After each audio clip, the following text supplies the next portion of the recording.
Hi, welcome to Guntur పిల్ల diaries.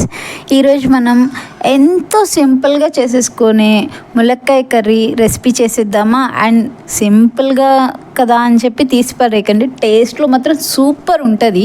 First దీనికి కావాల్సినవి చూసేద్దామా. ముందు ములక్కాయల్ని ఇలా చిన్న చిన్న ముక్కలుగా కట్ చేసేసుకొని వాటర్లో వేసేసుకుందాం. అలానే 7 పెద్దుల్లిపాయలని తీసుకున్నానండి, వాటిని కూడా ఇలా చిన్న ముక్కలుగా కోసేసుకుందాం. అలానే 2 పచ్చిమిర్చి, కరివేపాకు తురుము, అలానే కొంచెం పోపు దినుసులు, ఆవాలు, జీలకర్ర, ఎండుమిర్చి. ఫస్ట్ పాన్ పెట్టి ఆయిల్ వేసుకుని ఆయిల్ వేడైనాక ఈ పోపు దినుసులను కూడా వేసేసి వేయించుకుందాము.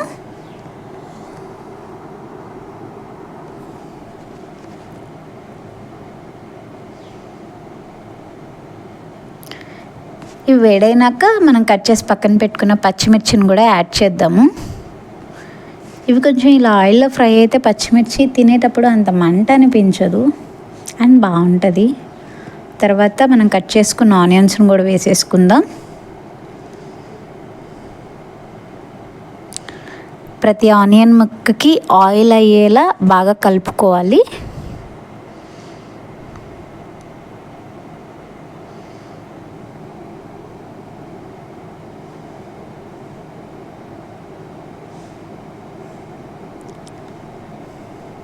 తర్వాత కరివేపాకు తురుము కూడా వేసేసుకుందాం.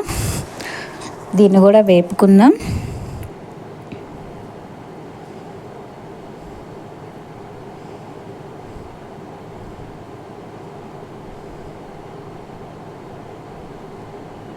కాసేపు మూత పెట్టి మగ్గిద్దామండి.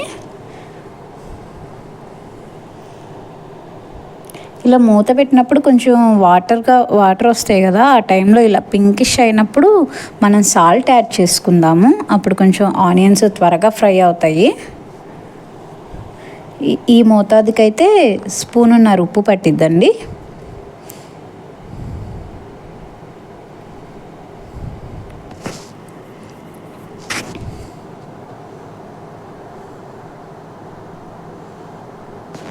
ఈ సాల్ట్ని కూడా మొత్తం బాగా కలిపేసుకుందాము. కొంచెం సాల్ట్ వేసాక త్వరగా ఫ్రై అవుతుంది. అలానే కొంచెం ఆనియన్లో నుంచి వాటర్ కూడా బయటకు వస్తుంది. వేపేసాక దీన్ని కూడా మూత పెట్టేద్దాము. దీన్ని కూడా ఇలా మూత పెట్టేసి ఒక 2 to 3 minutes ఫ్రై అవనిద్దాము.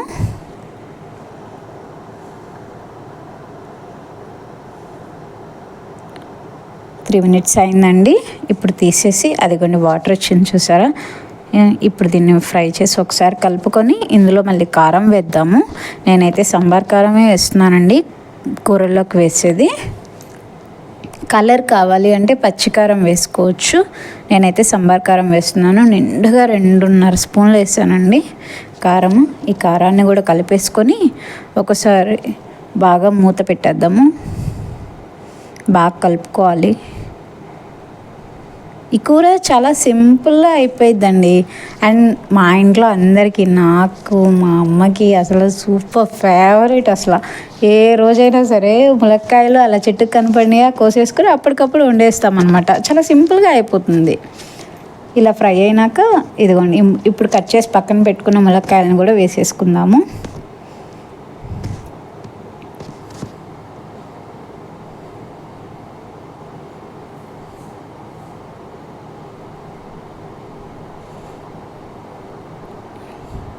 ములక్కాయలు కూడా ఇప్పుడు ఈ ఆయిల్లో చక్కగా కాసేపు ఫ్రై అవ్వాలి. ఉప్పు కారం మొత్తం పడతా ఉంటుంది కాబట్టి మూత పెట్టేసి అలా ఉంచేద్దాము. ఒక 5 minutes అలా వేపాక అందులో నుంచి అదిగోండి చూసారా ఆయిల్ అలా సపరేట్ అయింది కదా. ఈ టైంలో మనం ఒకసారి కలుపుకొని ఇందులో వాటర్ అడ్జస్ట్ చేసుకుందాము. అప్పుడు ములక్కాయ బాగా మెత్తగా ఉడుకుతుంది. దీని మొత్తానికి 1 glass of వాటర్ పడుతుందండి. ముందుగా స్పూన్ని స్నానం చేపిద్దాం. స్పూన్కి హెడ్ బాత్ చేపిస్తున్నట్టు ఇప్పుడు కలిపేద్దాము. ఇలా ముక్కలు మునిగేదాకా వాటర్ పోయచ్చు. ఈ టైంలో వాటర్ పోసాం కాబట్టి కొంచెం మీడియం టు హై ఫ్లేమ్ పెట్టుకోవచ్చండి. కాకపోతే హై ఫ్లేమ్ పెట్టుకునేటట్టయితే కొంచెం స్టవ్ దగ్గరే వండుకోవాలి. మూత పెట్టేసి ఉడికిచ్చేసుకుందాం. చూద్దాము, ఉడుకు పట్టింది. ఇప్పుడు కొంచెం మీడియం ఫ్లేమ్లోకి వచ్చేద్దాము. ఇప్పుడు ఎవరైనా సరే హై ఫ్లేమ్లో పెడితే మీడియం ఫ్లేమ్కి వచ్చేసేయండి. అండ్ ఇలా బాయిల్ అవుతూ ఉంటుంది. మళ్ళీ మూత పెట్టేసుకొని కొంచెం థిక్నెస్ రావాలి, మూత పెట్టేసుకుందాము. మీడియం ఫ్లేమ్కి పెట్టేసుకోవాలి.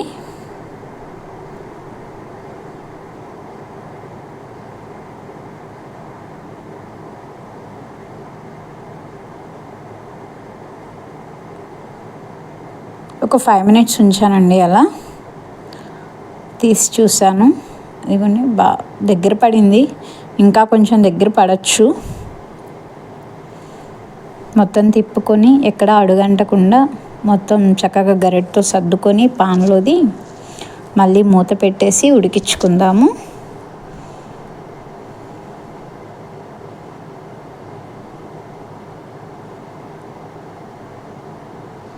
ఒక 5 minutes అయిందండి. ఇప్పుడు మళ్ళీ ఓపెన్ చేద్దాము. ఏంటో ఇది నా మాట వినట్లా. అదిగోండి ఉడుకు పట్టింది. ఇలా ఆయిల్ కూడా పైన ఫామ్ అయింది కదా, ఇంకా ఈ థిక్నెస్ చాలు. రైస్లో కలవాలి కదా, ఈ థిక్నెస్ చాలండి. మరీ ఫ్రైలా కాకుండా ఇలా గుజ్జు కూరలు అయితే బాగుంటుంది. ఒక్కసారి ములక్కాయ ఉడికిందో లేదో మీరు ఒకసారి చూసుకోండి. ములక్కాయ అయితే బాగా ఉడికేసింది. ఒక 2 minutes ఉంచుదాం. ఎస్, చూసారా ఎర్రగా వచ్చేసింది, పైన ఆయిల్ అంతా కూడా సపరేట్ అయింది. ఇక చాలు, మనం సర్వింగ్ బౌల్లోకి తీసేసుకుందాము. స్టవ్ ఆఫ్ చేసేసి అంతేనండి. చాలా సింపుల్ స్టెప్స్లో చేసేయచ్చు ఈ ములక్కాయ కర్రీ. మేమైతే ఇందులో ఇలా ఒట్టిగాను తింటాము, అలానే ఇందులో కొంచెం మళ్ళీ పాలు కలుపుకొని కూడా తినేస్తాం అన్నమాట. ఈ కర్రీ కనుక మీకు నచ్చితే లైక్ చేయండి, షేర్ చేయండి, సబ్స్క్రైబ్ చేయండి. Thank you.